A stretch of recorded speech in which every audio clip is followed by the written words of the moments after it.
Hey, Randy.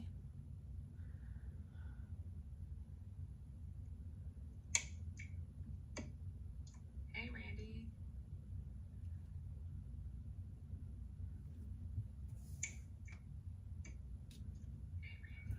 Welcome, guys. I'm just trying to get my computer to turn back on, and then we can start. Welcome, guys. I'm just trying to get my computer to turn back on, and then we can start. Welcome, guys. I'm just trying to get my computer.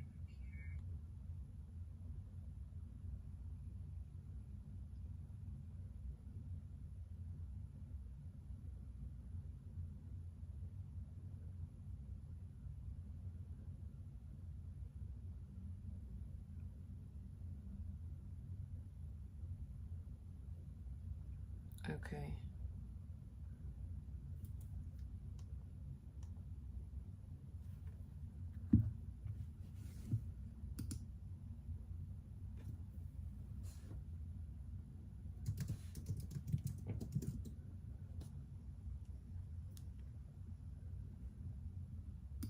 Okay, so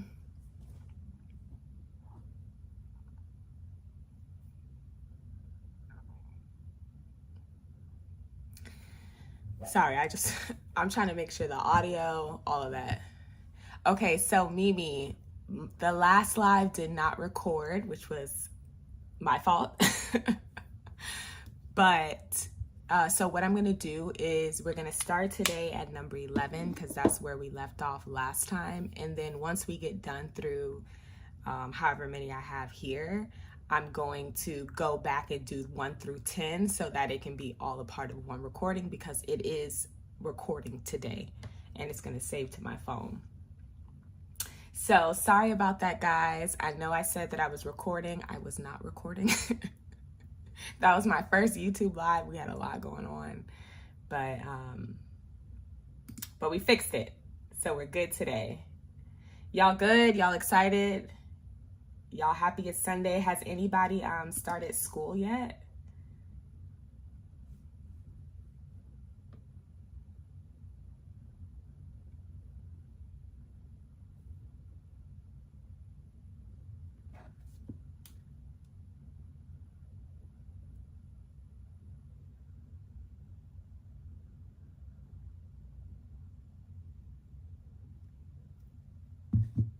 Of course.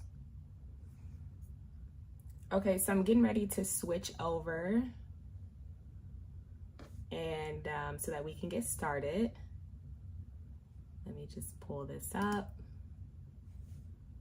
So again, make sure you have pen, pencil, paper, calculator. Try not to use your calculator, but I'm gonna try to go a little bit faster because last time, like I said, we only got through 10 problems in 2 hours, which is crazy. So we're gonna go a little bit faster, but definitely take out your pens, papers, take notes, take screenshots. It is recording, so it will be up probably tomorrow on the YouTube, on my YouTube channel, and we'll go from there.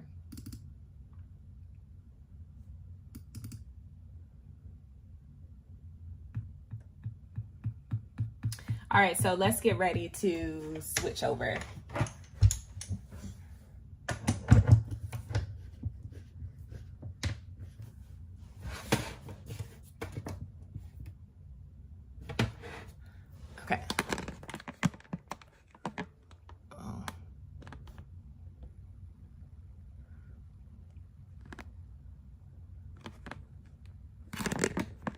Okay. All right, here we go.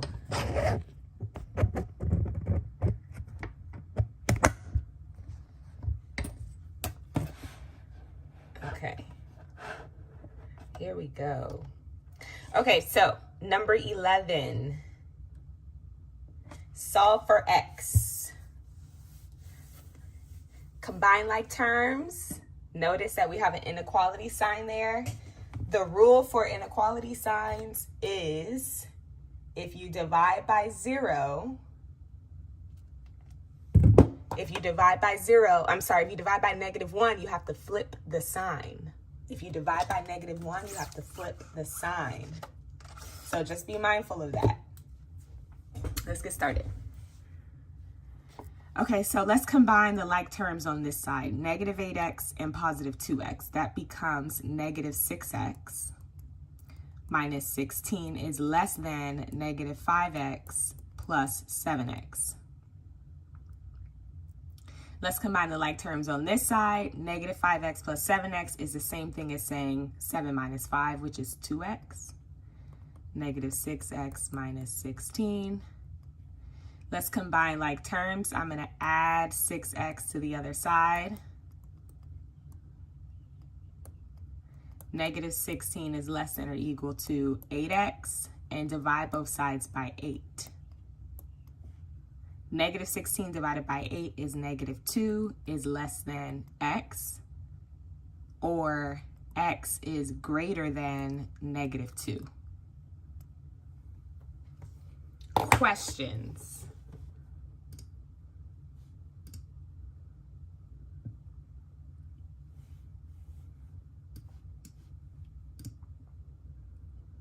Y'all got that one?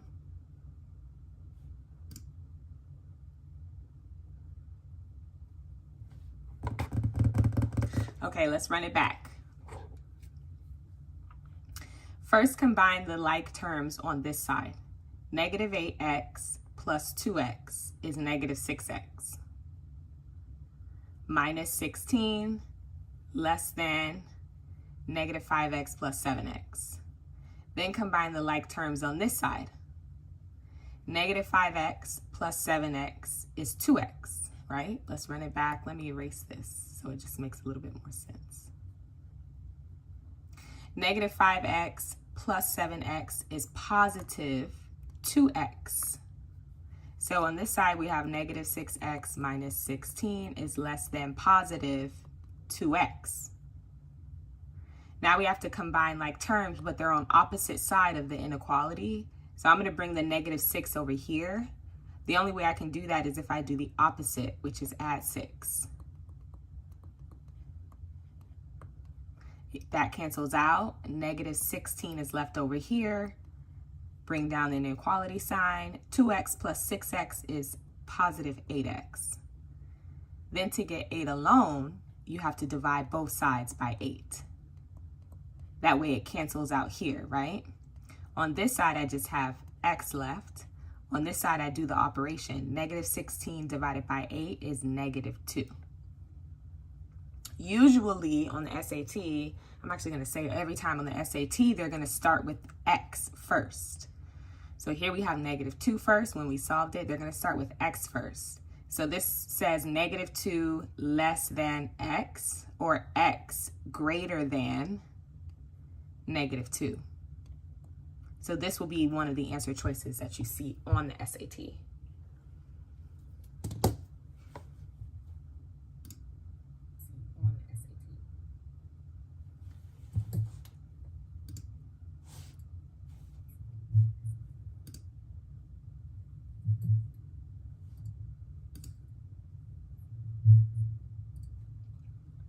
Okay, here's one for y'all to try.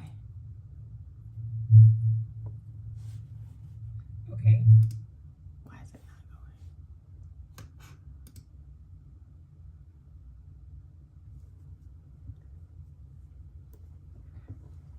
going? So, solve this, take this negative 4 and distribute it. Put the autofocus on.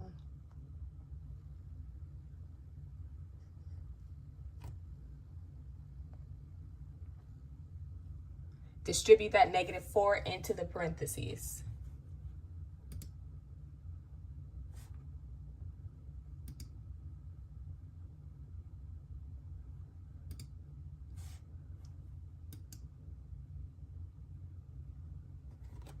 Tell me what y'all got.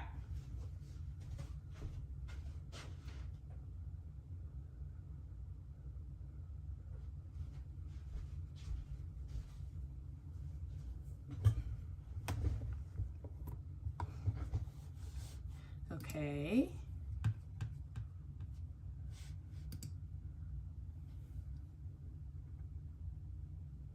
Randy got x is greater than negative 4 over 7.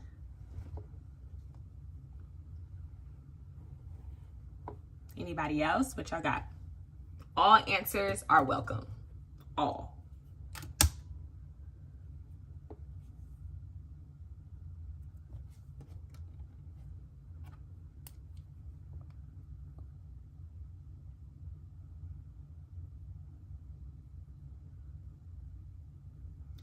X less than -4/7. Okay. Anaya, I hope I say that correctly. Okay, let's solve this one then. We're going to distribute the -4 into the parentheses here and here. So this becomes 28 minus 7x is less than or equal to -4 times -7 is positive 28x. -4 times -12 is positive 48.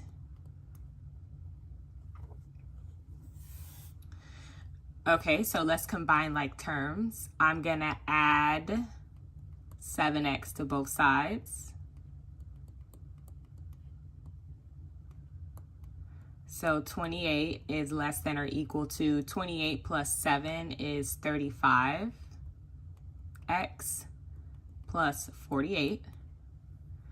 Then I'm going to move the 48 over here by subtracting 48 from both sides. 28 minus 48 is -20, less than or equal to 35x. That cancels. Divide both sides by 35. So we have -20 over 35 is less than or equal to x, or we can rewrite it with x first.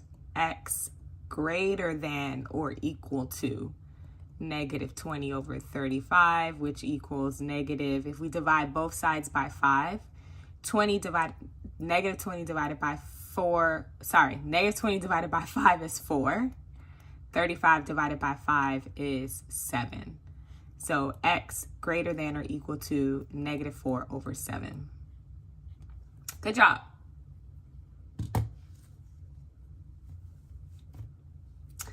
Trev, yes, I will go over geometry, not in this. This is the heart of algebra, but I will be going over geometry in advanced topics. So probably 2 weeks from now. Yeah, 2 weeks from now, we'll discuss the circles, the trigonometry, the similar triangles, all of those geometry SAT-like questions. Okay, good. Number 12. So we have these two inequalities up top, right? Here's another way you might see inequalities on the SAT. Two inequalities on the top. The question says, in the coordinate plane, a solution to the system of inequalities above is 0, 0. If that statement is true, what also must be true about the relationship between G and D?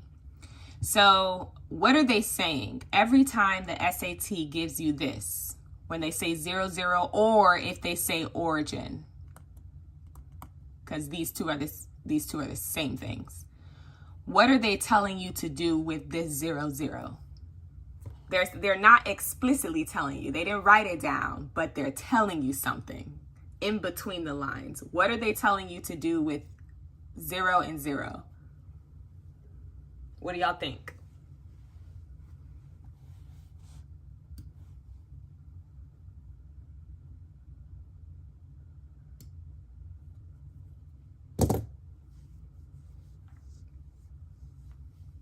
Yes, plug it in. Exactly. Plug it in. So they're saying x equals 0 and y equals 0. So you're going to plug that into both inequalities. So for the first inequality, it will say 0 greater than 9 times 0 plus g. That becomes 0 greater than, this is 0, right? 9 times 0 is 0. So 0 is greater than g. And for the second inequality, we plug 0 in for y and 0 in for x. It will say 0 is less than -0 plus d. 0 for y, 0 for x. This is the same thing as 0 less than, that cancels, negative 0 is 0, plus d, positive d. So if we kind of combine these two together, because they both have a 0, if I write 0 right here, 0 has to be greater than g, so greater than g, but 0 has to be less than d, less than d. So that means that g is a negative number because it's less than 0, and d has to be a positive number because it's greater than 0. Okay, so let's run it back. We plugged in, they told us that a solution is 0, 0, or the origin. So really they're telling us take 0, plug it in for x, take 0, plug it in for y. When we plug 0 in for y and x into both equations, we end up with 0 greater than g and 0 less than d. And I needed to write them on one line so I can see it better. And this is a d, by the way. So I see that 0 is greater than g, 0 greater than g, and 0 is less than d, less than d. So let's look at these answer choices. Can g be greater than d?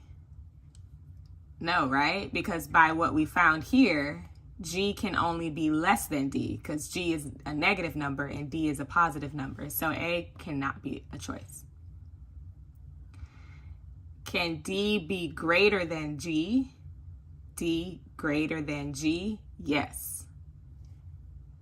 B is correct. Let's just check C and D.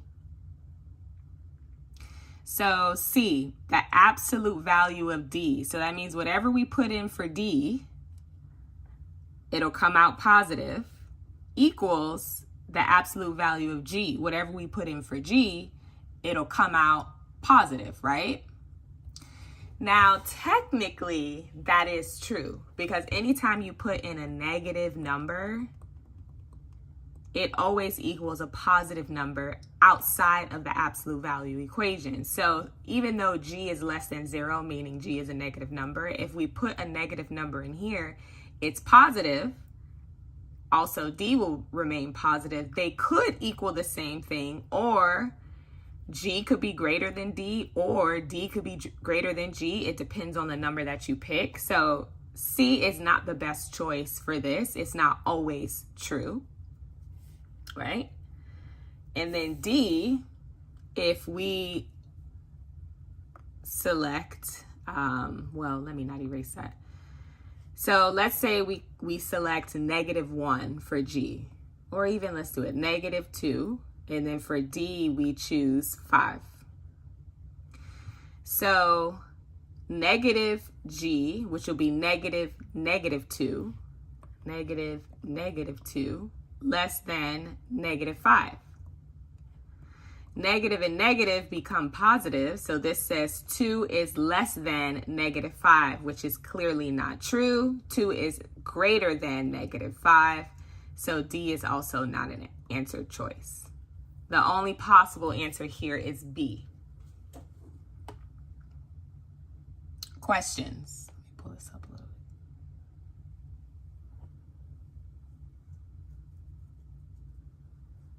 Did I lose anybody, anywhere?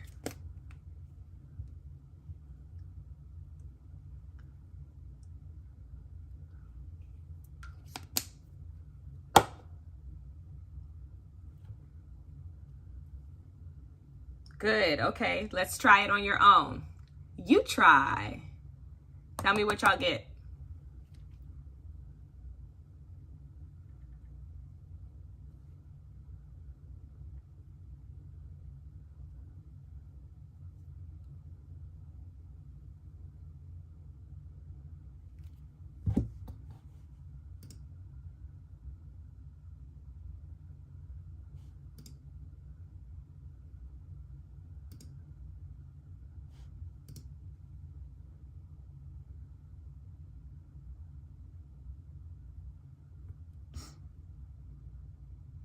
E, F, G, or H?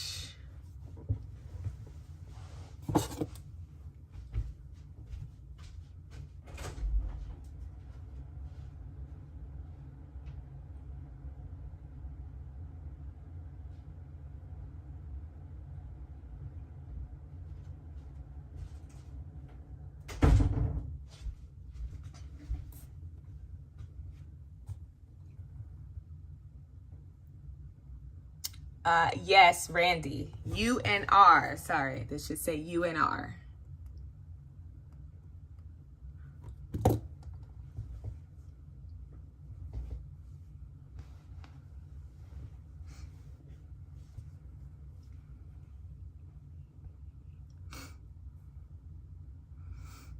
Okay.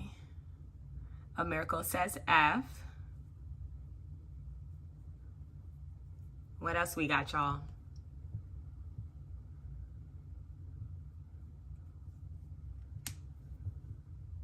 F. Okay, good.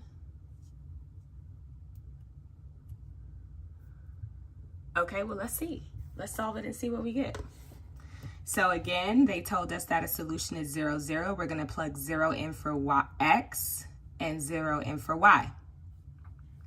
So for the first inequality, 0 less than -5 times 0 plus u.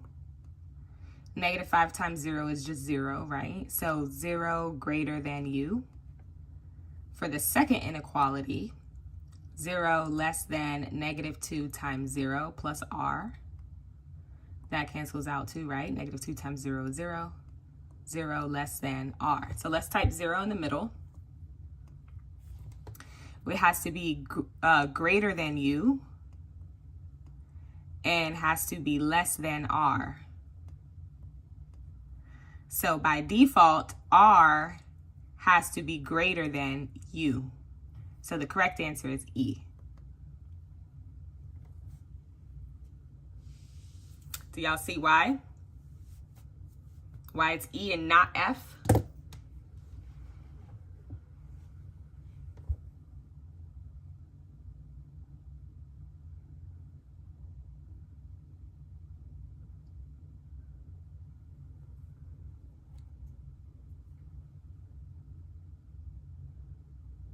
Okay, good. Okay, good. Awesome. Listen, I love when I see where I went wrong. Like, that's the best feeling. I'm not even gonna lie. Because it's like, oh, okay, got it. Hopefully I won't make that mistake again, but at least I can see why and understand. I love that. Okay, good. 13. So Jaquan works at a clothing store as a clothing handler. He can fold at least 100 shirts per hour and no more than 120 shirts per hour. At this same rate, how long will it take Jaquan to fold 960 shirts? Okay, so at the most, he can do 120 shirts per hour. And at the least, he can do 100 shirts per hour, right? Shirts.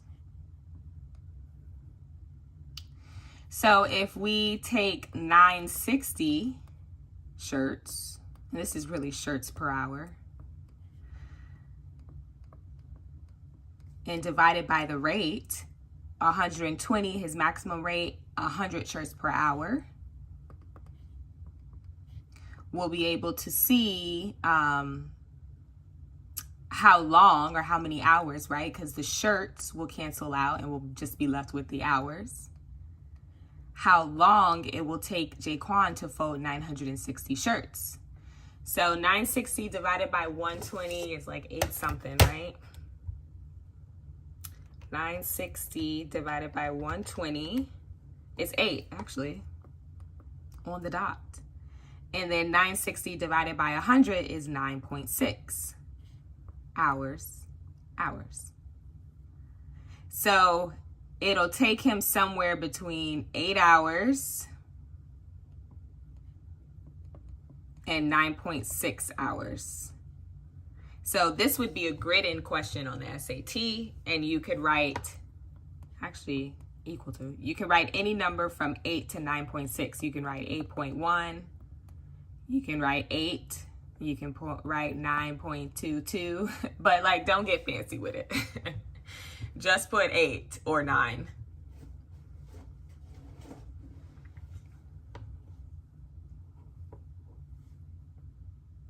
Okay, so I'm going to give y'all one to try. Ashley can read at least 600 words per hour and at most 800 words per hour. At these same rates, how long will it take Ashley to read 1,500 words? What y'all got?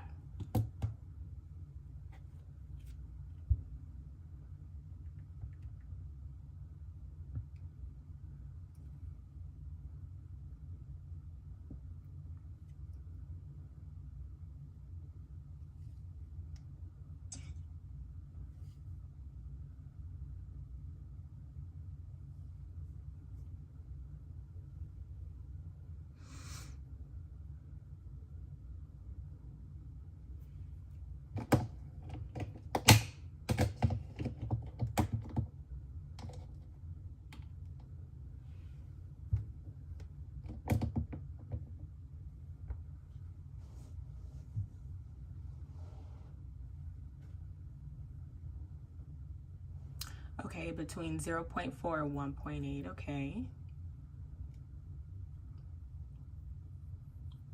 What else?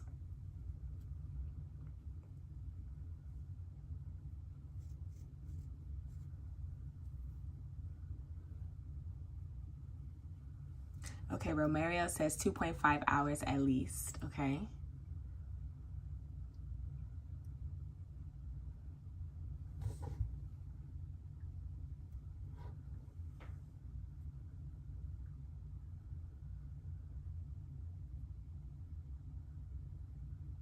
.875 and 2.5 Trev. Randy never mind, I had to practice backwards, but 2.5. Okay, all right, good. I think for the most part y'all got it, or at least you understand where you were. So his rate is, or Ashley's rate, excuse me, is between 800 words per hour, and let me actually write this down a little bit. 800 words per hour and 600 words per hour. If we divide both of those rates with 1,500 words, the words cancel out and we're left with hours. So 1,500 divided by 800 gives us 1.875 hours. And then 1,500 divided by 600 gives us 2.5 hours. So it could take Ashley anywhere between 1.875 hours to 2.5 hours. So again, on the SAT and your grid on, just write 2. Like, keep it simple. 2 is definitely between 1.875 and 2.5, and it's just easy to grid in. You won't make any mistakes. Let's keep it chill in the grid on. Because the last thing you want to do is not have grid in the decimal point. Because you're moving too fast. Okay, 14. Omar is having a book release party for his new fictional story. Instead of carrying the books himself, he decides to have them shipped to the venue in a large shipping container. Okay. The Postal Service will allow him to ship up to 2,000 pounds. Up to 2,000 pounds. That means it can be less than or equal to, because it can equal 2,000 up to, right? 2,000 pounds. The empty shipping container weighs 500 pounds and each book weighs 2.6 pounds. So if we're trying to total the weight, right? We have to count the weight of the whole shipping container empty. So it's 500 pounds off rip. And each book plus 2.6 pounds times each book, we'll say B. If Omar follows the Postal Service's weight limits, what is the maximum number of books, X? Oops, so we could change this to X instead of B.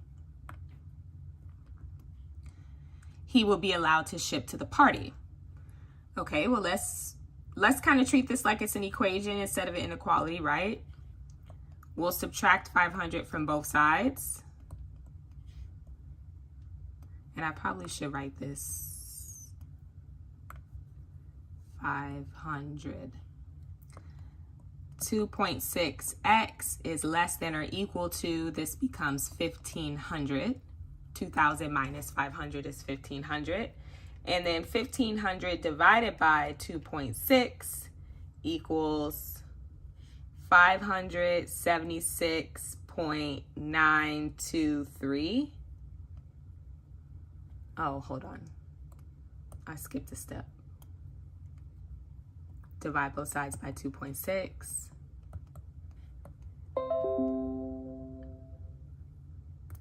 X is less than or equal to 576.923.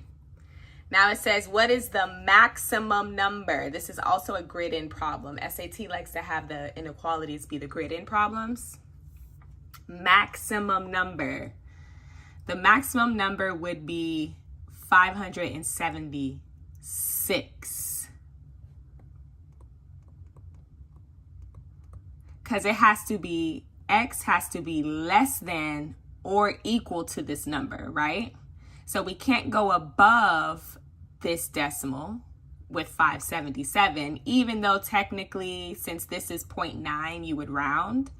We can't go above this number because the inequality states that X has to be less than or equal to. So the whole number and we can't count a fraction of a book, right? We can't say, oh, we're going to take 1.5 books, because what is he going to do? Cut his book and then like glue it back together when he gets to the book party? No. So you have to carry books in numbers of wholes, and the closest whole number, or the maximum whole number, is 576. Oh, let me pull this up.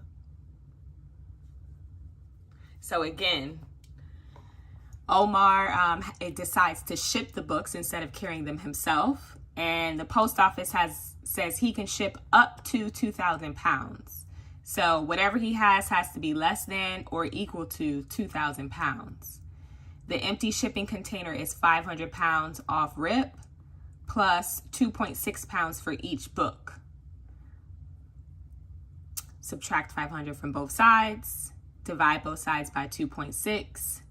X is less than 576.923, and then pick the closest whole number that's less than 576.93, which would be 576.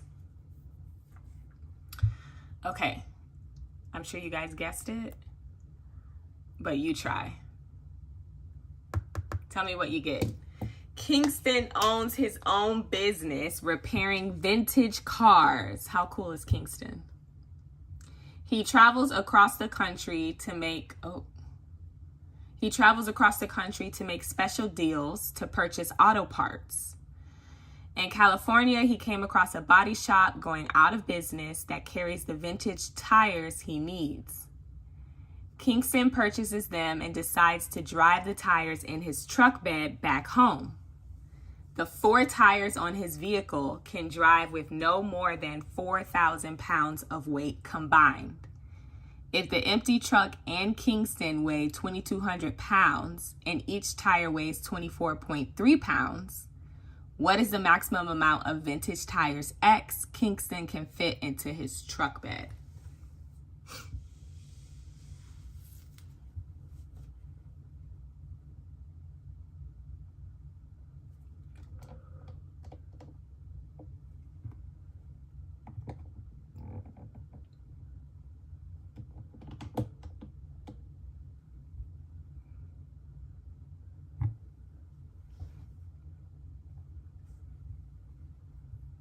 What y'all got?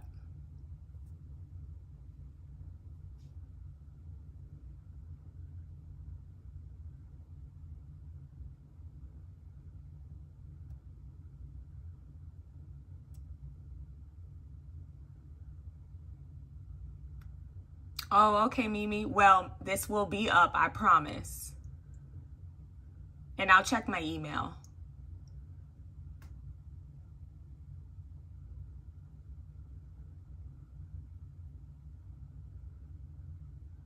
Okay, Trev says 74.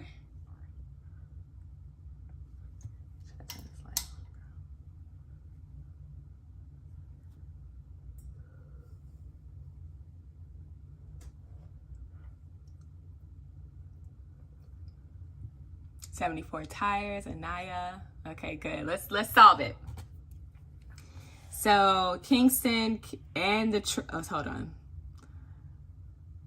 The truck can drive no more than 4,000 pounds. So it has to be less than or equal to 4,000 pounds, right? Kingston and the truck, because both of them, right, are 2,200 pounds. And each tire weighs 24.3 pounds. And we're calling the tires X. Let's subtract 2,200 from both sides. This is 24.3. X is less than or equal to 1,800 pounds. Did I do that correctly? 40. Yeah. Divide both sides by 24.3. X is less than or equal to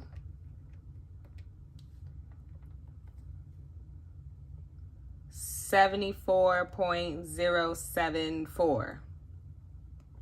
So the number of the closest whole number, or the maximum amount of vintage tires, right? Because we can't take 0.074 of a tire. We have to take whole number tires. X has to be less than this number, and the whole number that's the maximum whole number that's less than this number is 74. So 74 tires. Good, great job. All right. 15. Which quadrant does the graph of the system of inequalities have no solutions inside of? So usually on the SAT, they at least give you the quadrant numbers 1, 2, 3, and 4. So you don't have to worry about memorizing that for the SAT purposes. Okay, so let's build this inequality in a very similar way to how we would build a normal y equals mx plus b equation, right? So I'm just going to draw a little coordinate plane, x and y axis. And we're just giving a rough estimate here, okay? So it's not going to be exact, but it'll help us to at least take an educated guess on these questions, right? 1, -1, -1, +1. Let's start with the first one. Y is less than or equal to 1/2 x plus 2. So the y-intercept on this one is +2. So right here. And the slope, right, m, 1/2, is rising 1 and going over 2. Rising 1 and over 2.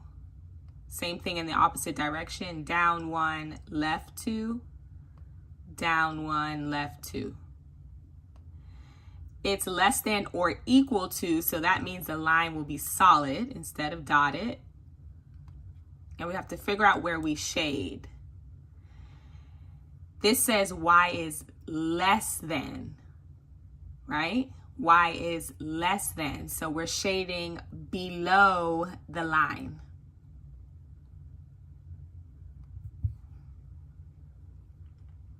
That's the first step. So we have this first equation, the first inequality. The y-intercept is 2. So that's where we start on the y-axis, y equals 2. Then we follow the rise and run of the slope. Rise 1 over 2. Rise 1 over 2. 1, 2. Rise 1 over 2. Opposite direction, down 1, left 2. Down 1, left 2. Connect with the solid line because it's or equal to. Shade below because it says that y is less than. Okay, let me switch colors. I I guess I can do red maybe. For the second line, the y-intercept is -3. So -1, -2, -3. And the slope says -2. How would we write that as a fraction? -2 over 1. So that means we rise, or we go down to 1, 2, and over 1. Down to 1, 2, over 1. Opposite direction, up 2 over 1. Up 2 over 1. Up 2 over 1. And y'all, this is a rough estimate. The inequality is just less than, so it's a dotted line, not a full solid line.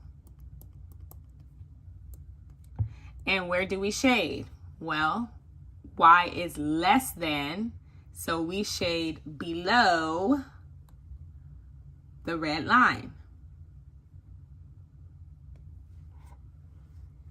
And now we have to look at where we have both black shading and where we have both red shading, right? So if we look here,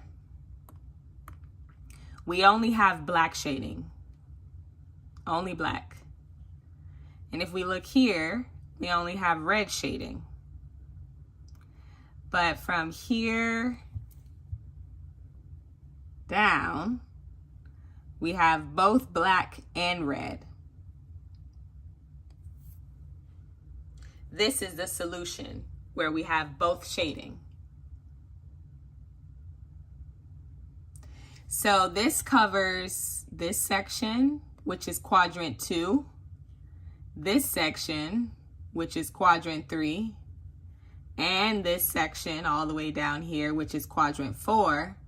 So the only quadrant where there is no solution is this first quadrant here. So quadrant 1 is the quadrant where there's no solution to the systems of inequalities. Questions? Did I lose anybody on any step at any point in time?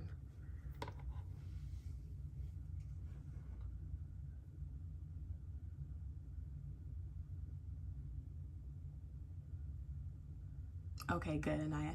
Now, I would imagine that this question is going to be in the non-calculator section, right? Because then you can just put it in the calculator and answer this very quickly, obviously.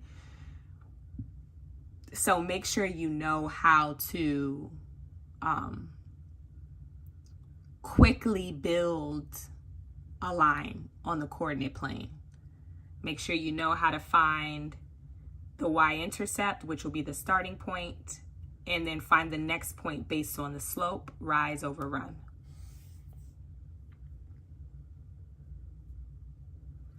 Okay, guess what? It's your turn. You try. Give it a go. And let me know what you get. Just put the quadrant 1, 2, 3, or 4.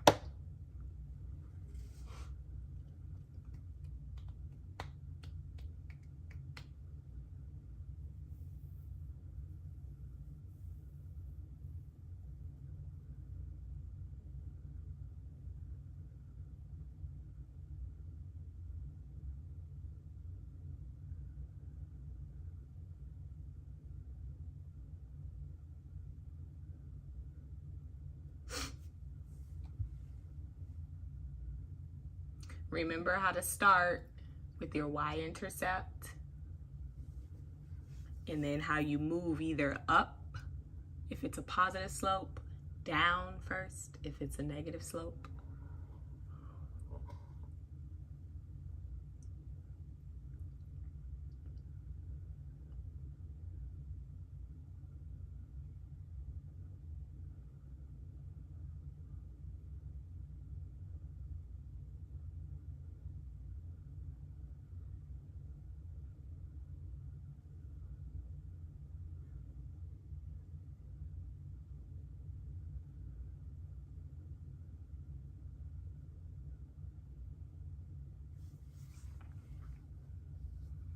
Okay, Randy says quadrant 4.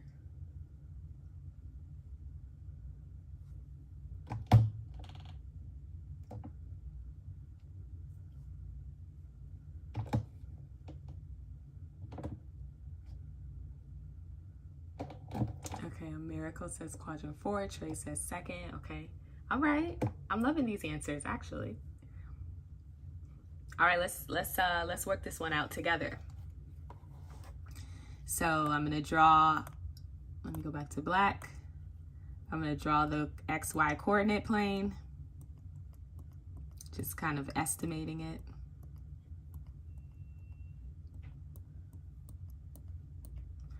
Okay. So, starting with this first equation, first inequality, the y-intercept is +3. Let me do this. So, the slope is 2, which we can write 2 over 1, which means we go up 2 over 1. So, up 2 over 1,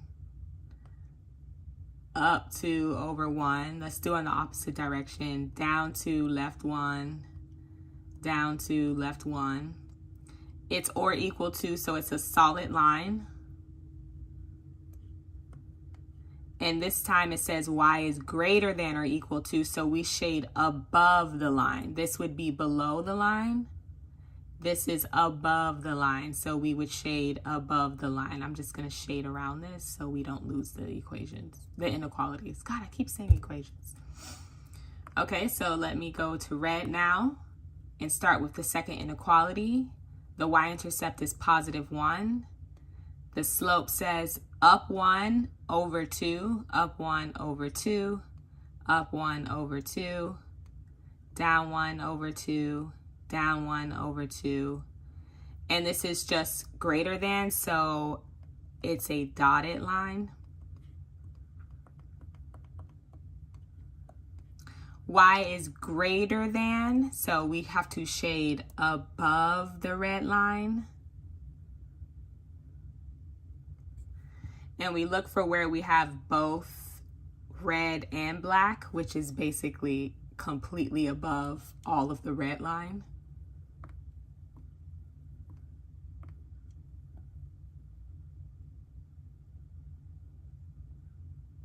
Like here. So we've got a quadrant 1, quadrant 2, and even a little bit of quadrant 3 down here, right? So the only quadrant that has no solution is quadrant 4.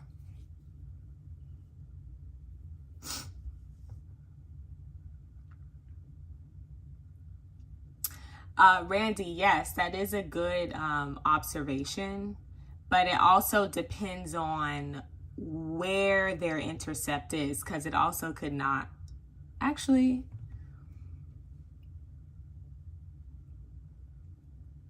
You know what? I'm gonna say that this is true. I'm gonna say that. I feel like it is. Okay, good. 16. Line A is perpendicular. That's a key word. Perpendicular to line B. What does that mean? If you see this in reference to lines on the SAT, what are they saying? They're perpendicular, so what?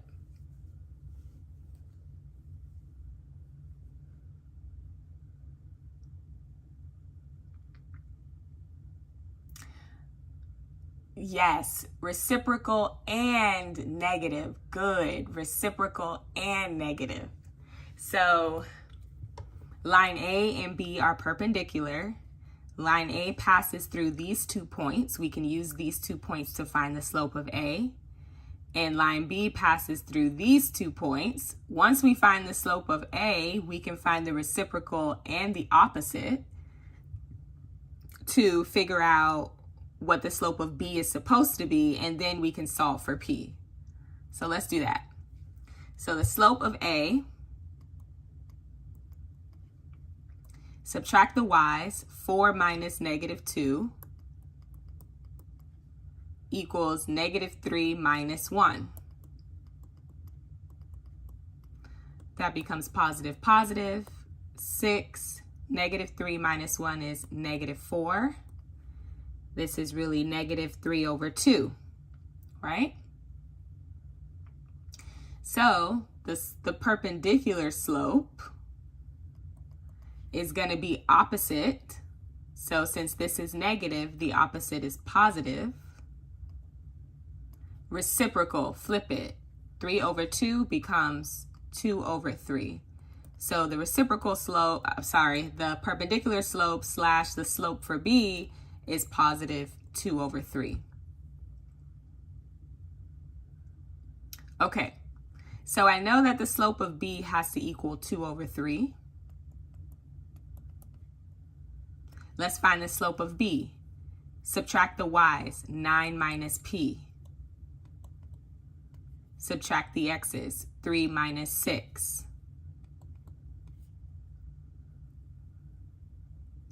This is the same thing as saying, let me scroll up a little bit. 2 over 3 equals 9 minus P over negative 3. Let's cross multiply and solve. Because this is really a proportion, right? One fraction equal to another fraction. If we cross multiply and solve, 2 times negative 3 is negative 6. 3 times 9 minus P is 3 times 9 minus P. Distribute that 3, right?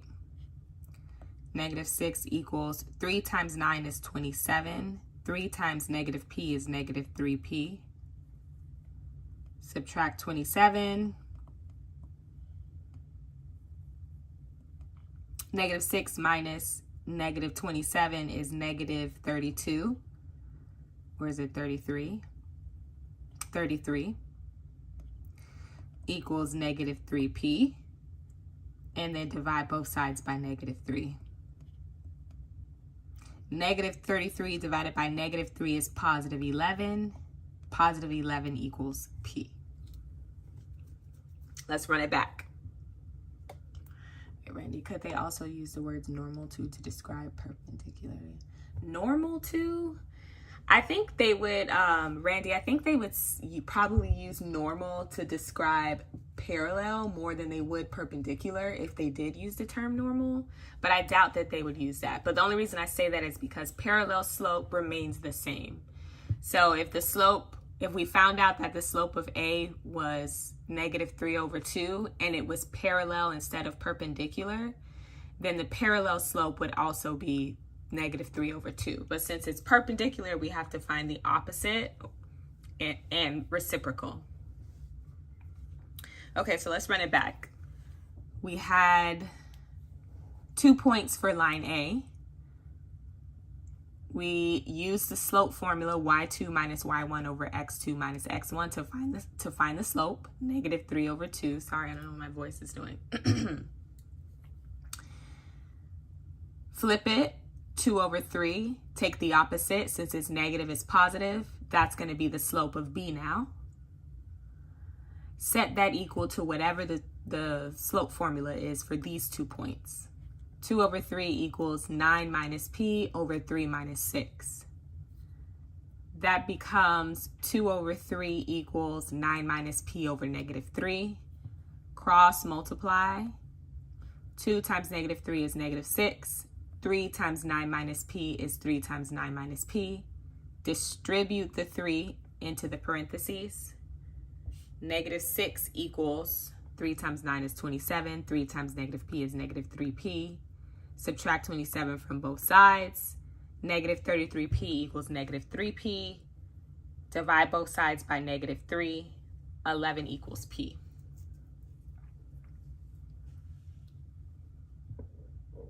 Instead of cross multiplying, could we have multiplied both sides by negative 3? Yes, you could do that too. Let's try it. Let's solve it that way too. So Anaya says, instead of cross multiplying, could we have multiplied both sides by negative 3? and we absolutely could have. So we'll multiply this side by -3, and we'll multiply this side by -3. So this becomes, the 3's cancel out, but not the negative. Negative times 2 becomes -2. -1 times 2 becomes -2 equals 9 minus p. Subtract 9, subtract 9. Negative 11 equals -p, and obviously we want regular p, not negative p, so just cross both. 11 equals p. Patrick, I found p equals 11 by doing mental math from the equation before cross multiplication. Would that be an effective method? Is it flawed during harder questions? Patrick, I feel like you absolutely can solve this like just mental math, but I would have to know like what steps you did in your mind to find it. But I think that if you found 11, whatever you did in your mind should probably be correct. But here's the test. Just do it. Do that same mental process you did on this and see if you get the right answer. So everyone try this one and tell me what you get.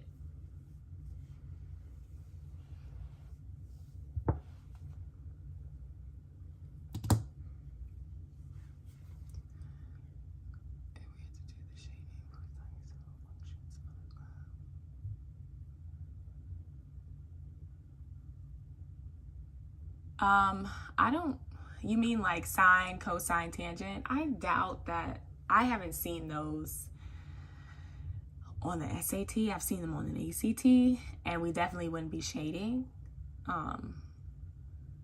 Like they wouldn't put that in the systems of equations and make you shade that with like a linear equation. They probably would ask you like, what's the amplitude? What's the period?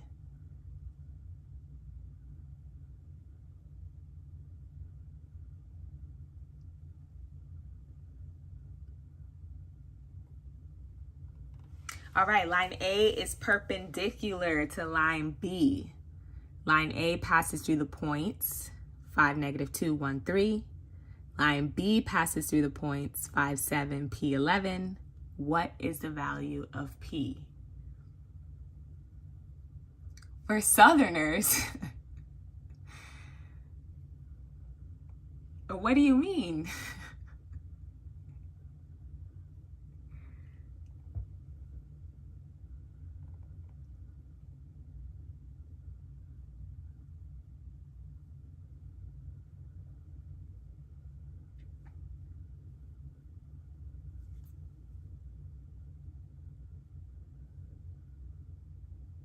All right, what y'all got?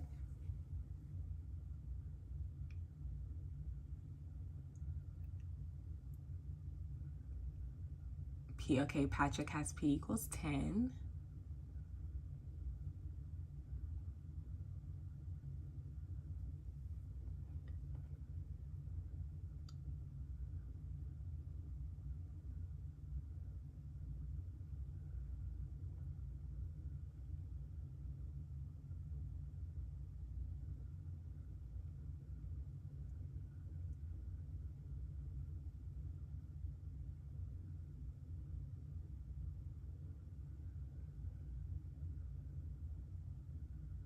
What else?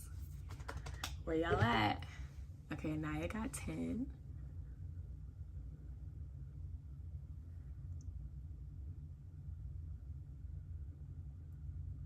Okay, Trev got 10. Okay, practice say later now. Okay, good. I mean, it doesn't take a lot of time to solve this problem. Obviously, I'm talking through it. I'm doing the math, like, so it takes a little bit longer that way, but it's not a difficult problem, right? Our clue is that it's perpendicular, so we first find the slope of A. 3 minus -2 over 1 minus 5. That becomes 5 over -4, right? 3 plus 2 is 5. 1 minus 5 is -4. So the perpendicular slope, and this is the sign for perpendicular, would be positive 4 over 5, right? So 4 over 5 has to equal 11 minus 7 over p minus 5. That's the same thing as saying 4 over 5 has to equal 11 minus 7 is 4 and p minus 5, right? So at this point, you can see 4 equals 4 on the top, which is good. So we need p minus 5 to equal 5. The only way it can equal 5 is if p is 10, right? Because 10 minus 5 equals 5. So that's one thing you can do. You can do it the way that, I can't remember if it was Anaya who did this, but multiply both sides by 5, or p minus 5 to get that out of the denominators, or you can just cross multiply. The reason I like to cross multiply is because you'll have to do a lot of proportions on the SAT. It's a quick way to solve a lot of problems. So just to get you into the mental space of seeing proportions, recognizing them, knowing how to solve them so you don't even miss a beat on SAT. 5 times 4 is 20.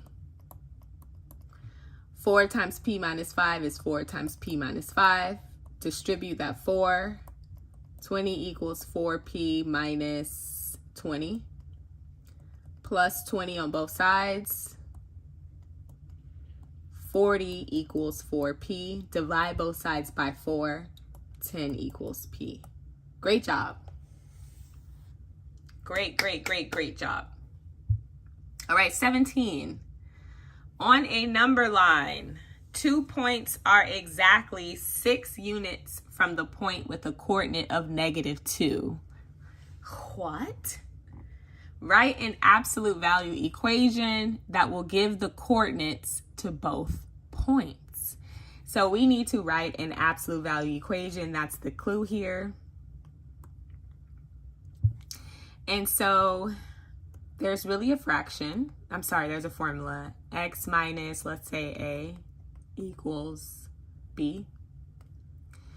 So A is the coordinate point, and B is the distance. So wherever they say the coordinate point, that's where you plug in for A, and whatever they say is the distance, you plug in for B. So X, it has a coordinate of -2 minus -2. Don't just plug 2 in there. The formula calls for subtraction always. Subtraction always. A is -2. So it's not X minus 2. No. It's always subtraction, and then you put the whatever the number is, negative or positive. Equals the distance. The 2 points are exactly 6 units. So we obviously have to change that to positive because plus a negative is positive, equals 6. And this is the absolute value equation. So again, this is the formula. This is the blueprint. It's subtraction always. A is whatever the coordinate point is. B is whatever the distance is. Okay, guess what? You try. What y'all got? 10 seconds. 10. 9. 8. 7. Come on. 6. 5. 4.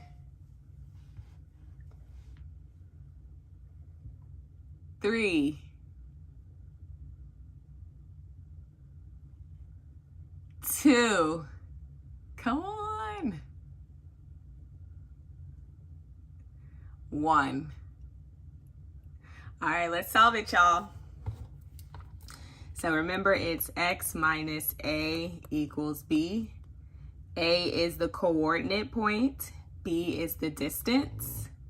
So X minus, we have a coordinate of 12. That are 8 units from the point. And that's it. absolute value of x minus 12 equals 8.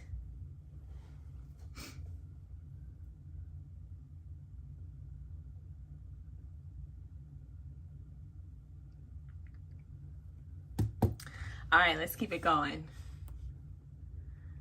Trev, what do you mean no?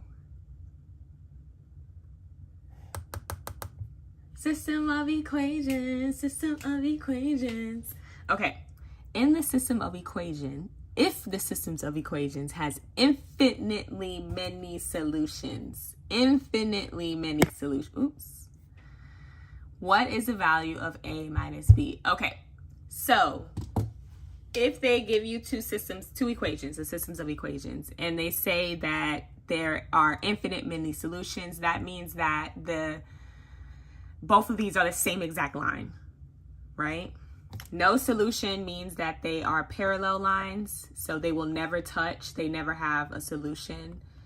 One solution means that they are just two lines with different slopes, and well, these have the same slope. One solution means they intersect at one point. They both have different slopes and different y-intercepts. But if they are the same line, that means they have the same slope and the same y-intercept. So this is same slope but different y-intercept. That's parallel / no solution. This is one solution, different slope, different y-intercept. This is infinitely, all infinitely solutions. Same slope, same y-intercept. It's the same exact line. They're sitting on top of each other. They get all the points. So this is what you can think of when you come across these problems. So that means that the equations must have to equal the same exact thing. So the first equation says ax plus by equals 3. And the second equation says 10x plus 6y equals 27. Well, we obviously don't know a and b, right? So we can't do anything with those yet, but we have 3 and 27. How can 3 become a 27?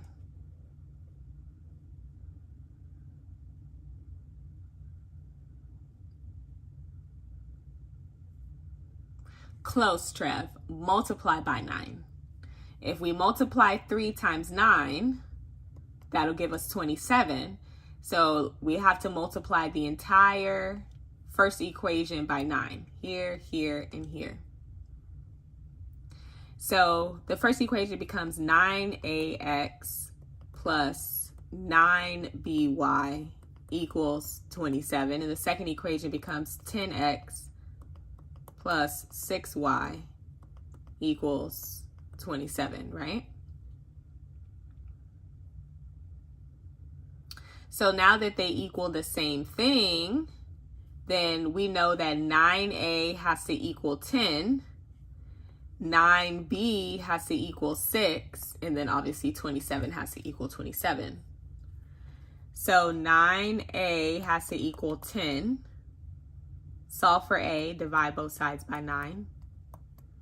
A equals 10 over 9. 9b has to equal 6. Divide both sides by 9. B equals 6 over 9. What is the value of a minus b? A, 10 over 9, minus b, 6 over 9. 10 minus 6 is 4. So a minus b equals 4 over 9. So let's run it back. It says infinitely many solutions.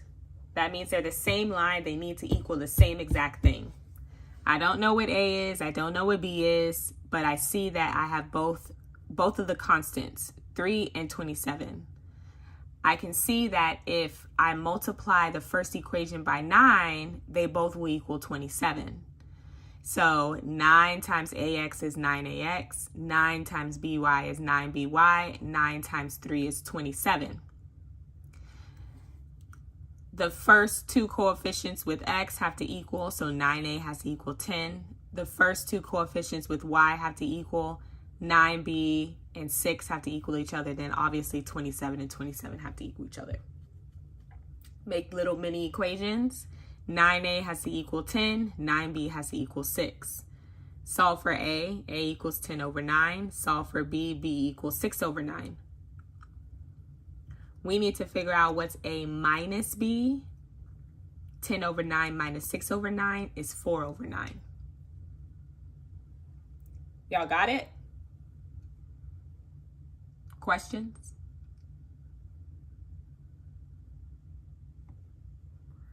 Okay. Guess what? You solve.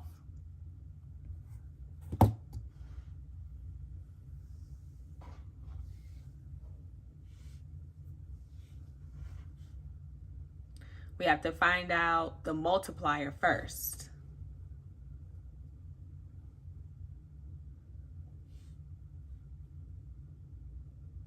So in the first example we did, the multiplier was 9.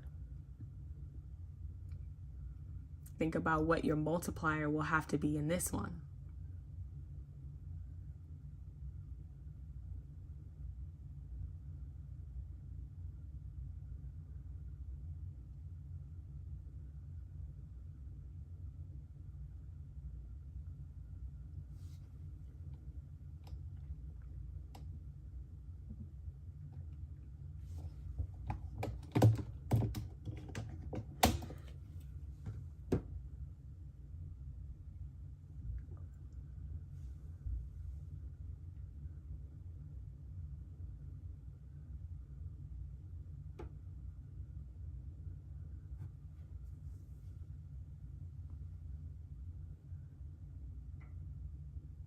Yes. Good. Okay, let me find out. Let me find out y'all are geniuses. Low key. Y'all need to be up in NASA calculating how to get to Saturn. How to get a McDonald's on Saturn.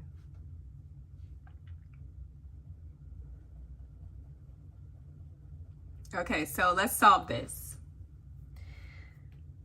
We don't know what A is, so we can't figure out A in 27 yet. We don't know what B is, so we can't figure out B in 54, but we have 4 in 36.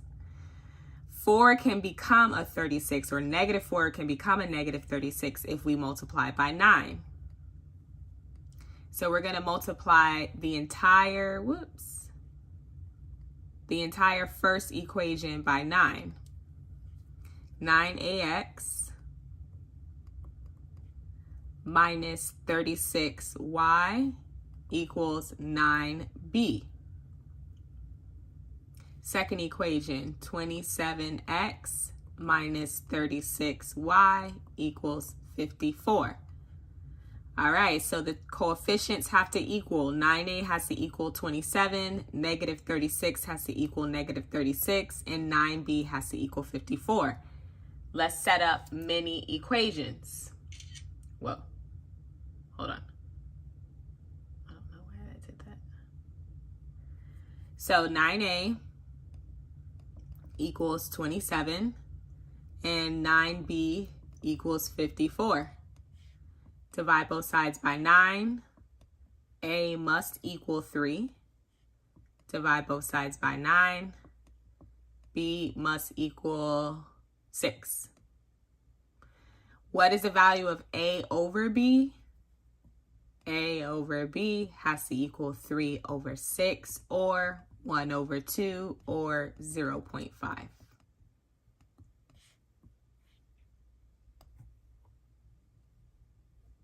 Good job.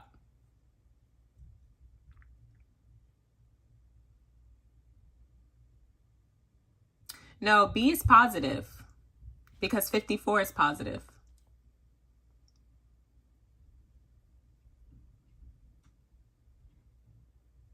Okay, Patrick, this is going to be on the, this will be on, where's this going to be again? YouTube. So you can come back to YouTube and watch the rest.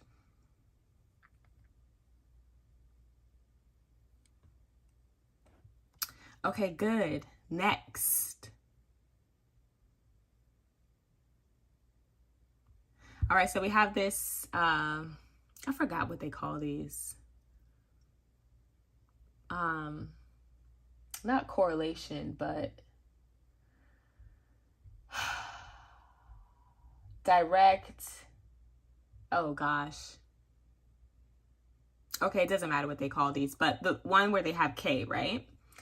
Y equals kx minus 7 above is the equation to a line where k is a constant and AB is a point on the line. Write an expression that shows the slope in terms of A and B. So whenever you see in terms of, they want you to make an equation. And basically you solve for whatever is in front of in terms of. So we're going to solve for slope. Okay? So again, I don't know why my pen is doing this, being weird. Whatever you see in terms of, you're going to solve for whatever comes before that. So we're solving for the slope. In this case, the slope is which letter? Which letter is slope?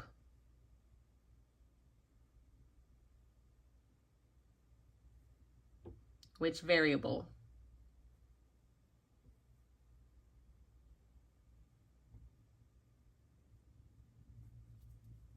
Okay. Oh, Anaya, no, not -9, +9. Okay, bye, Trav. This will be on YouTube, so you can come back whenever you have time. Anaya, +9, right? Because they need to be the same. This has to stay -36. This has to also be -36. If we multiply by -9, this would have become -ax, positive, and negative. We would do that if we were eliminating or trying to solve for x and y, but we're doing something different because this has infinitely many solutions. Okay, so run it back. So k is the slope. So y is b. A is x. We need to solve for k, slope in terms of a and b. I'm going to add 7 to both sides. B plus 7 equals ka. And then to get k alone, I'm going to divide both sides by a. So k equals b plus 7 over a. This is a 7.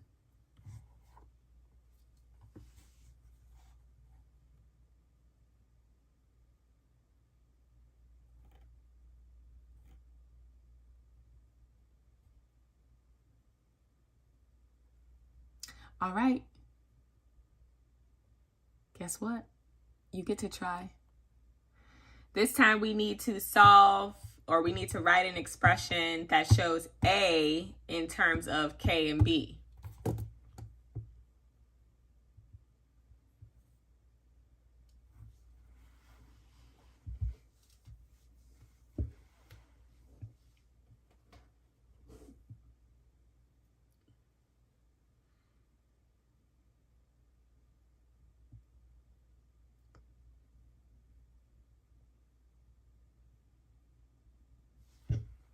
What y'all got?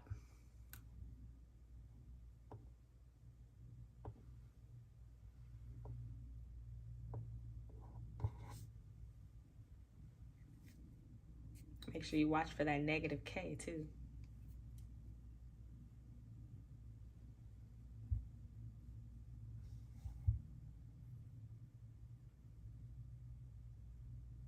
Okay, good. B equals negative KA plus 11. Good. So which variable are we solving for?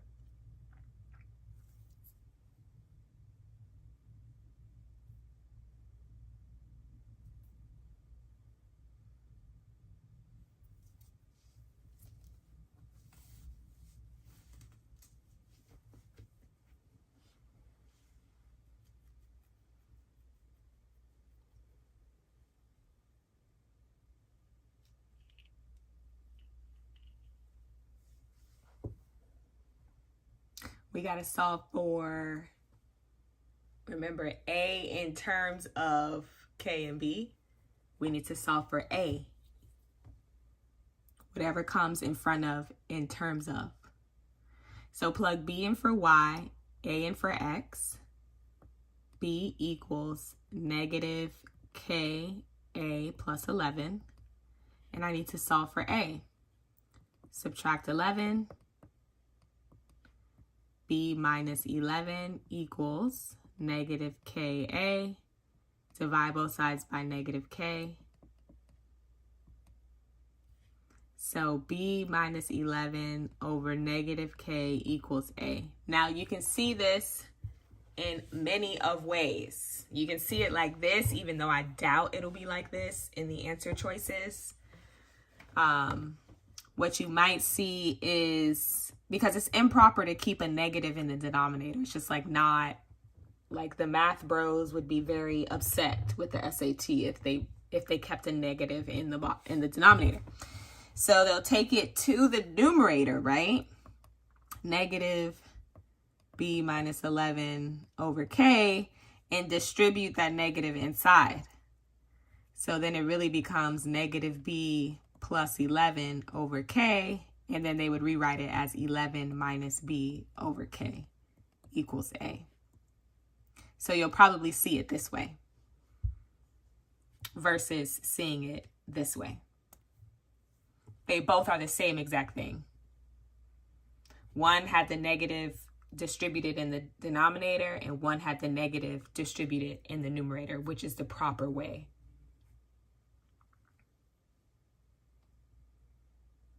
Okay, good. Let's keep it pushing.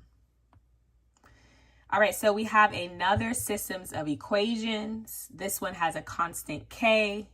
What value of K will make the systems of equations have no solution? No solution. So we talked about this a little bit earlier. No solutions means that they are the parallel lines. They'll never touch. They have the same slope, but they have different y-intercepts. So with this, we just need to set the determinant equal to 0.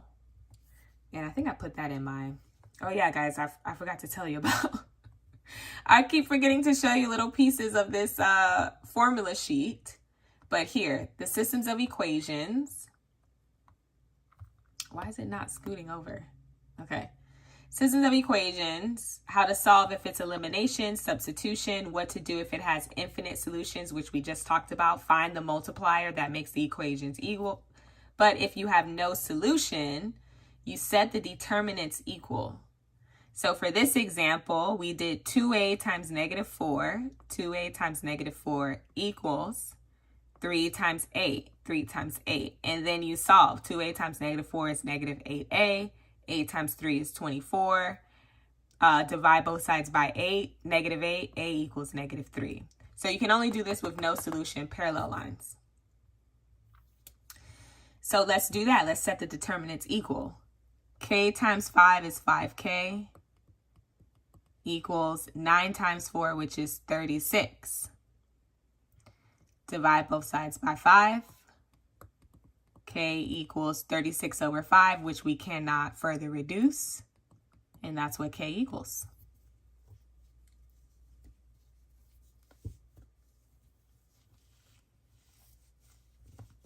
Okay.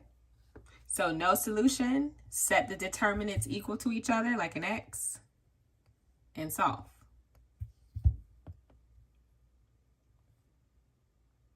Here we go, you try.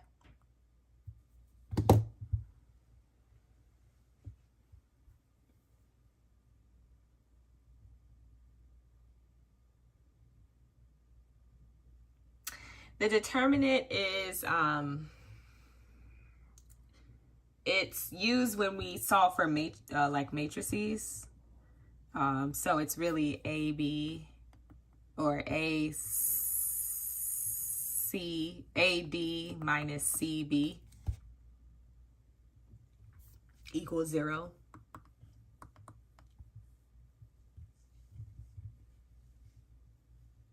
That's just the term.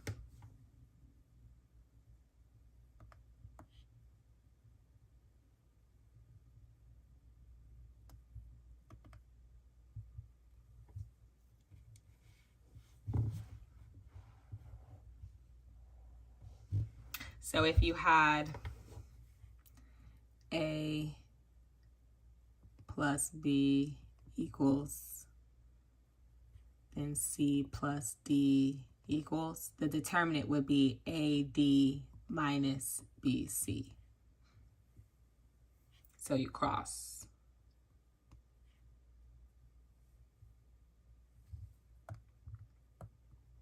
If you get confused by that, just do a quick Google search and it'll come up. All right, so what we got here? What's the value of K that makes this have no solution?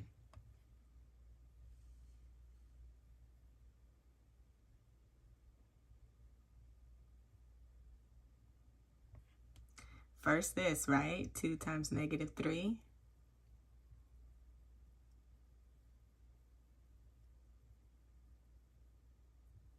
Oh, you know what? I think I did. I messed this one up.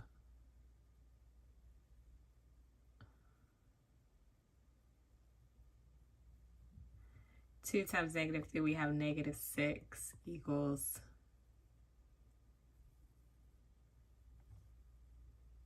Look what I did. Negative 6 equals negative 2kx. Oh, no. Sorry, I'm tripping. Here we go. Remember, there's a secret, quiet, hush, number 1 in front of the x, right? So 2 times negative 3 is negative 6. 1 times negative 2k is negative 2k. Then divide both sides by negative 2. 6 divided by negative 2 is positive 3. So 3 equals k. So you see how simple, or how many, there's not very many steps you have to take with this problem. Only if you know this trick. If you don't know the trick, then you would need to solve for y in each equation and then set the slopes equal, which, let me just show you kind of sort of what that looks like very quickly. So for the first equation, I would need to solve for y. So it would be negative 2ky equals negative 2x plus 30. Everything will have to get divided by negative 2k. Y would equal negative 2 divided by negative 2. They cancel out. So this would just be x over k plus 30 over negative 2k, right? Then you'd have to do the same thing for the second equation. Move the x over, divide everything by negative 3. So that would be y equals x over negative 3 minus 18 over negative 3. Then you would have to take the two slopes, set them equal to each other, and then solve for k. X over k has to equal x over negative 3. And as you can see, x equals x and k equals negative 3. Because remember, if they have no solution, that means that they are parallel, which I probably spelled incorrectly, parallel, and which means they have the same slope, but different y-intercepts. That's why I don't even really care about the y-intercepts. I only care about the slopes. but there's so many ways that you can make a mistake with the signs, with all of that, by trying to solve one. Obviously, it takes a lot more time than just finding the determinant and then solving for the variable. So just try to remember that trick, and it'll make your life so much easier solving this problem. All right, 21. A vase can hold up to 200 pounds of flowers. Lorraine is putting together an arrangement of peonies weighing 3 pounds each bunch and lilies weighing 2 pounds each bunch. Lorraine can use no more than 50 bunches of flower total. Write a system of inequalities to represent Lorraine's flower arrangement. Okay, so if you were here last week, we talked about how to,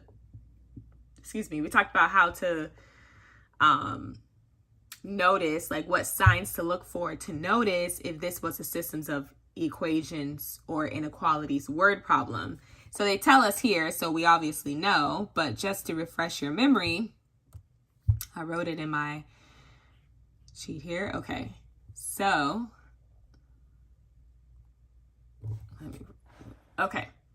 so we're looking for two types of the same thing. So in this problem,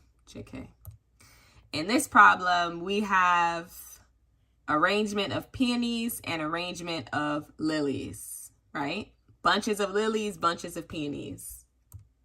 I think our previous examples have been adult ticket, child ticket, 4-person van, 8-person van, closer school, farther school. So two types of the same thing. That's the first hint.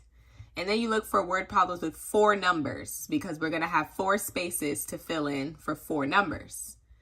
So we've got 1, 2, 3, 4 numbers. So this is a problem, a systems of equations or systems of inequalities word problem. Okay. So we always write it out as x plus y equals something. And then something times x plus something times y equals something else.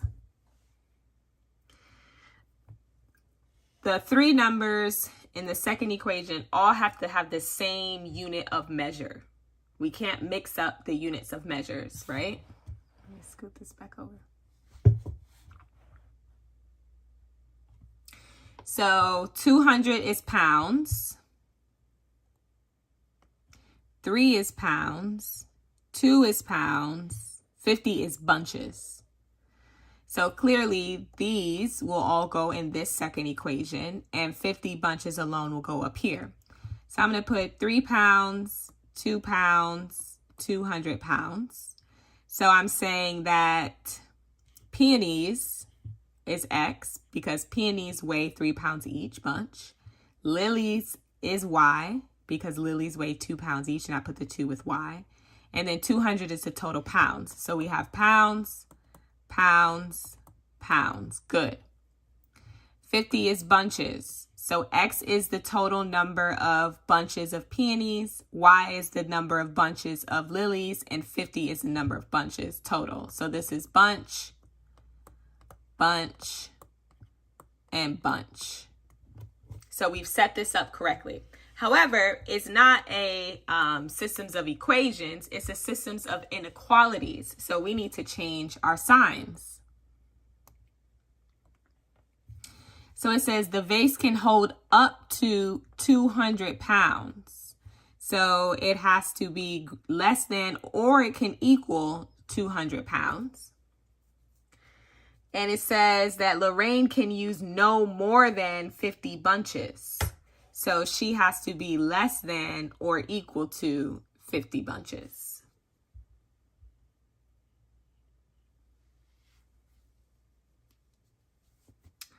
Happy, yes. This video will be saved on the channel, I promise. It's recording. So you can come back whenever between now and next Sunday and go over it. All right. I want y'all to give this a try. Let me know what y'all get. A large fraternity is taking a camping road trip. They are ordering 8-seat and 12-seat vans for the trip. In total, they used no less than 62 vans to transport no more than 596 fraternity members. Write a system of inequalities to represent the fraternity's camping trip.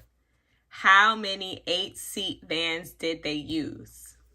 Ooh, so I kind of gave y'all two-part question.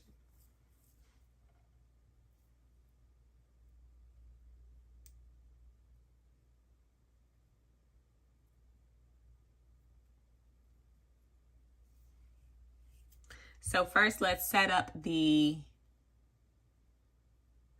two inequalities. Let's do that first. Tell me what the first inequality is going to be, right? We know it's going to be x plus y has to equal something. Something times x plus something times y has to equal something. And you know that these are not equations, so we'll have to change these two.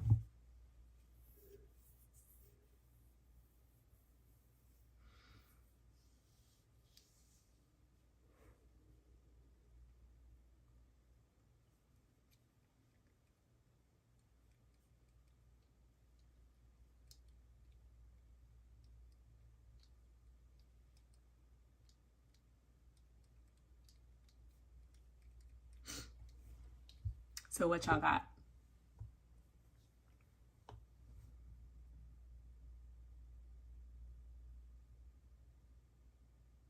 Actually, we can do this. I'm going to put number 1, number 2, number 3, and number 4. What number has to go in number 1? X plus y equals 596.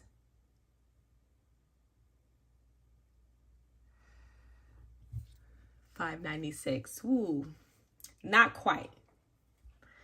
And let me tell you why. 596 is the number of people, right? Which, this one is a little tricky, right? Because this says 8-seat, 12 seats, 62 vans, and 596 fraternity members.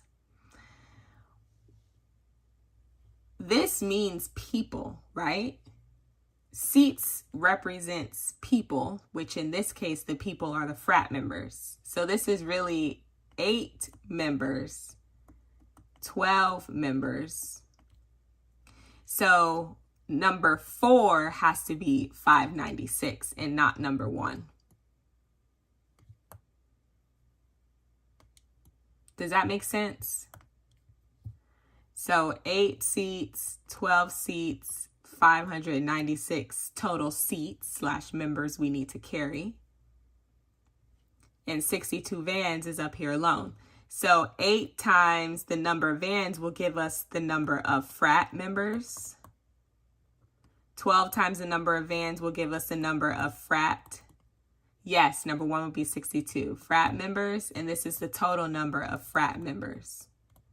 X is the number of 8-seat vans, Y is the number of 12-seat vans, and 62 is the total number of vans together.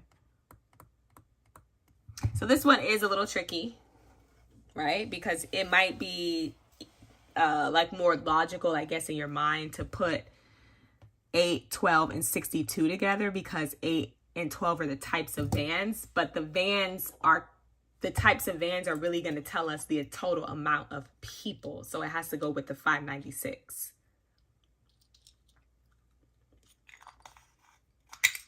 Okay, so now we have to change these equal signs because this is not an equation. This is an inequality. So we have no less than 62 vans. So it has to be greater than or equal to 62 because it cannot be less than 62. And then this says no more than 596. So it has to be less than or equal to 596 because it cannot be greater than 596.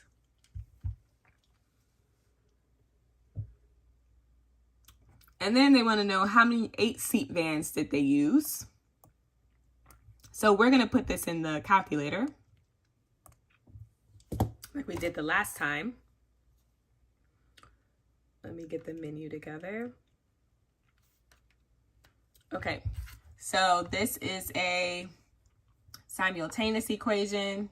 We have two unknowns, x and y. So the coefficients are 1, 1, and 62. And then 8, 12, and 596.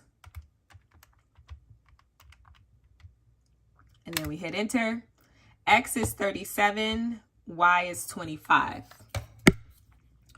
X equals 37, Y equals 25. 8 seat vans is X, so there were 37 8-seat vans.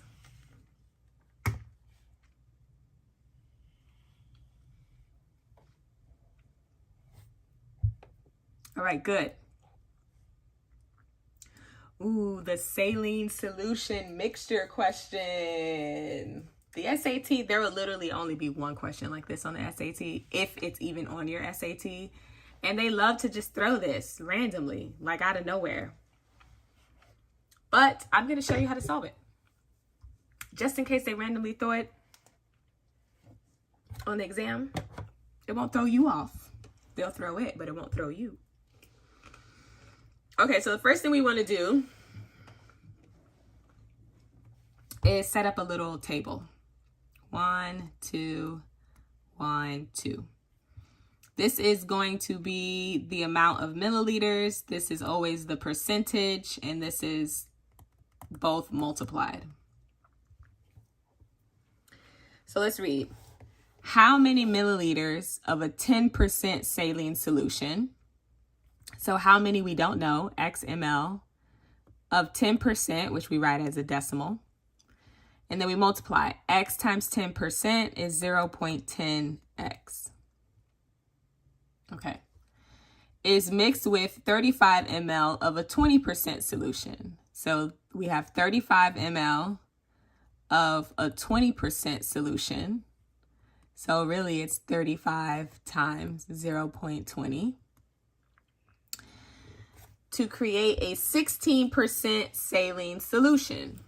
If we add these together, we write that as x plus 35 gives us a total. The total gives us 16% solution. So x plus 35 times 0.16. Let me run it back.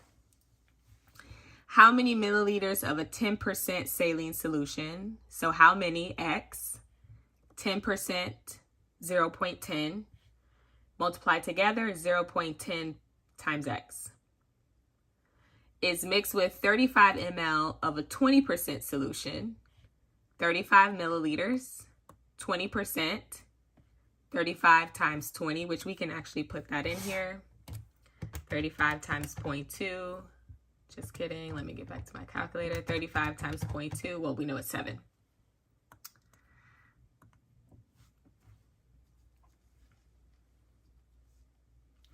And then to create a 16% saline solution, we add the milliliters together, x plus 35.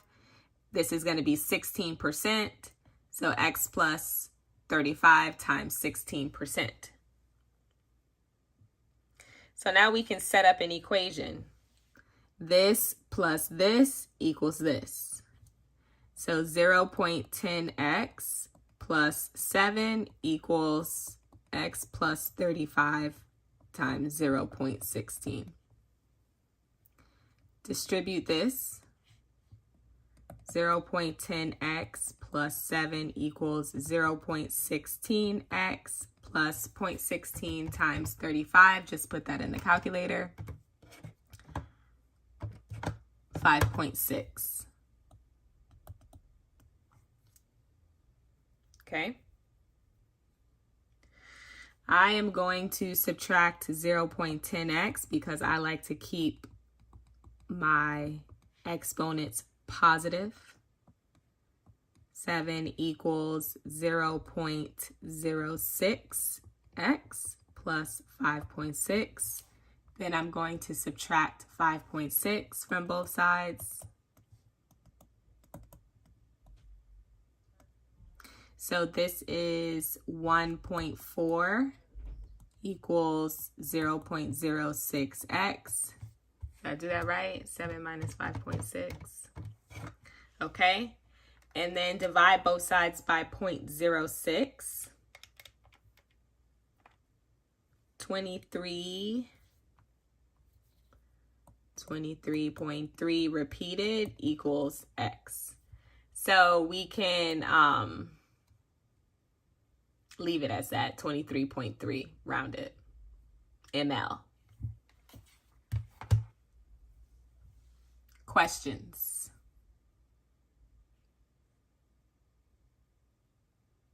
So I'll run it back.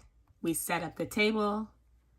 X times 0.10, 35 times 0.20, x plus 35 times 0.16. Set up the equation. This plus this equals this. This plus this equals this. And then at that point, you just do the algebra to find x. Okay, so let's you give it a try.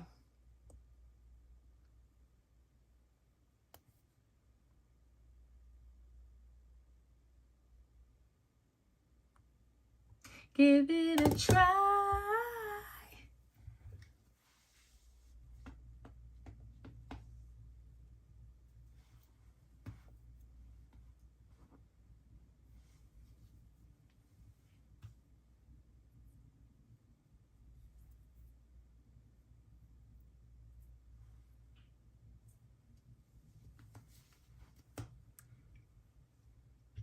Actually, let's solve this one together, because I'm sure I went pretty fast.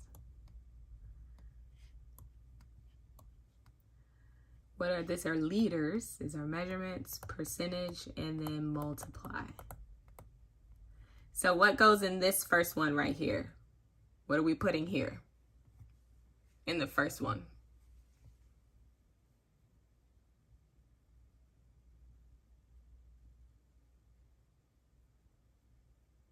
X, perfect. What do we put here?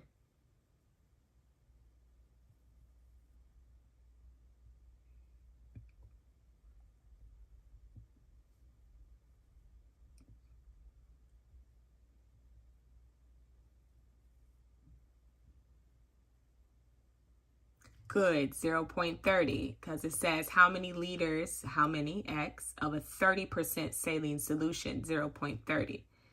Then we multiply those together. Perfect. Mix with 8 liters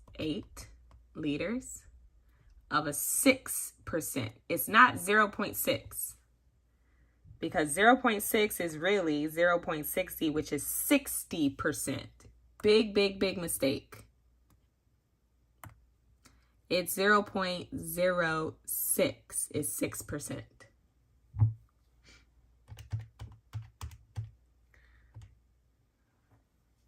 When you multiply these together, you get 0.48. And then the total, x plus 8, has to be a 20% saline solution mixture. X plus 8 times 0.20, and we can multiply that here. So that'll be 0.20x plus 8 times 2 is 16. 8 times 20%. 1.6. Very good. So this plus this has to equal this. 0.30x plus 0.48 equals 0.20x plus 1.6. Let's combine like terms. I'm moving this 20 over here because, again, I like to keep my exponents positive, which means I have to subtract this 0.48 over here, 0.48.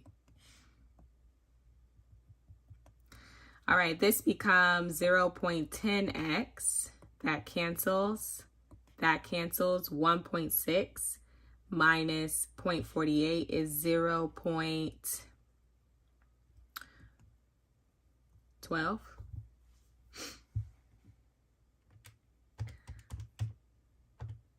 1.12, sorry guys. Okay, so divide both sides by 0.10 to get the x. X equals 1.2.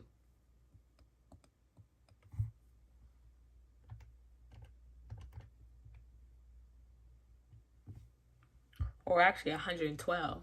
1, 2, 1, 2, 112, guys. Sorry about that.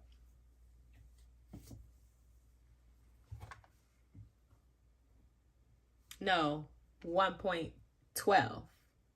Y'all don't listen to me. Put it in your calculator. 1.12 divided by 0.10 is 11.2.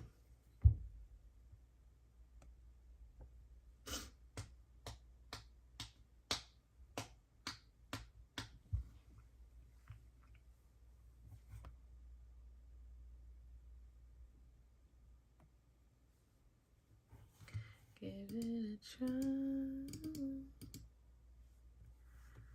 Okay. What time is it? 54? I think we have another time. I think we have some time to do 23. All right.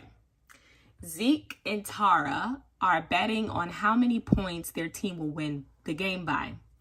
Their combined bet is 63 points. So Zeke plus Tara combined equals 63. Zeke's bet, so Z equals 21 points higher than Tara. So Tara plus 21 points.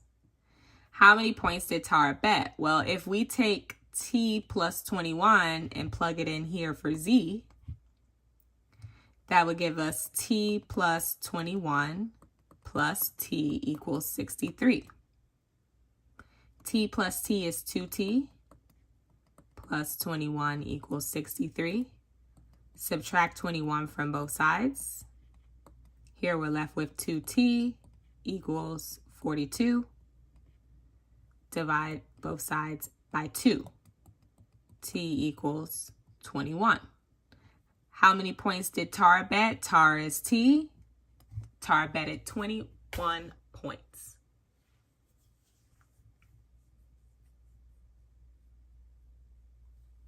Okay. Now you try.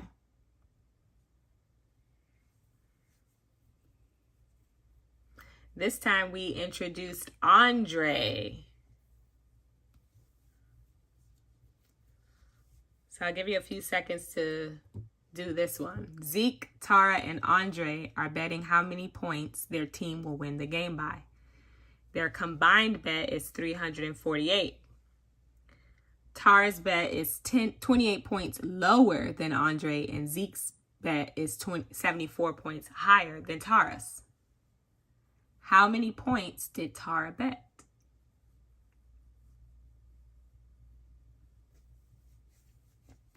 So first start by setting up the equations, looking for those key words. Every time you see is, you need to put an equal sign. And just use Z for Zeke, T for Tara, and A for Andre.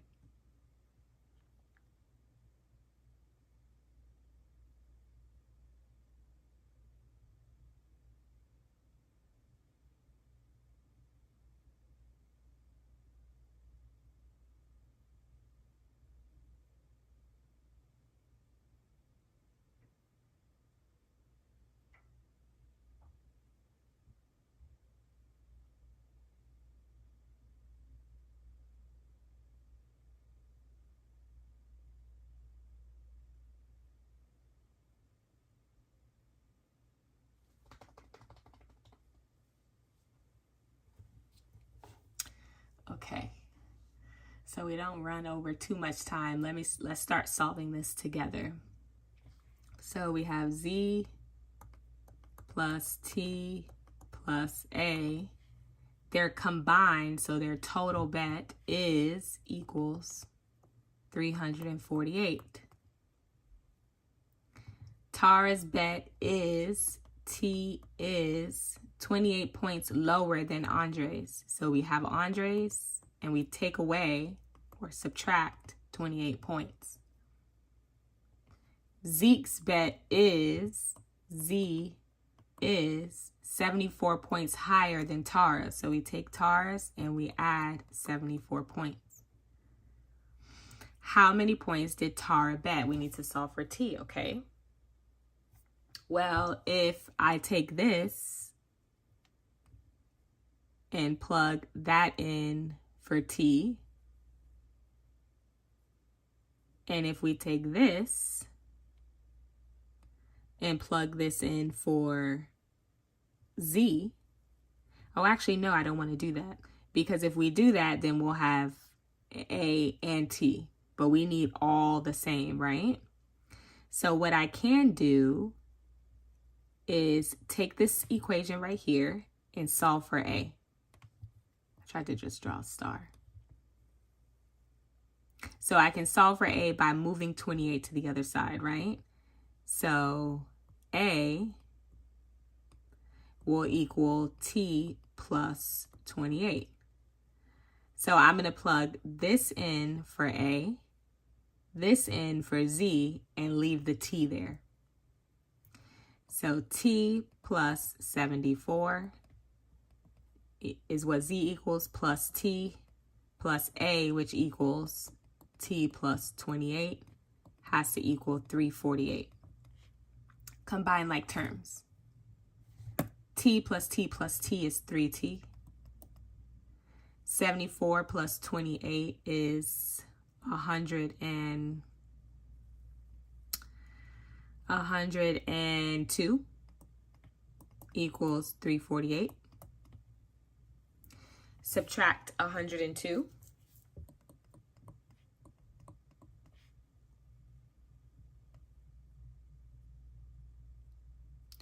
3T equals 246. And divide both sides by 3. T equals 62. 82. 3 times 8 is 24. So Tara bet 82 points.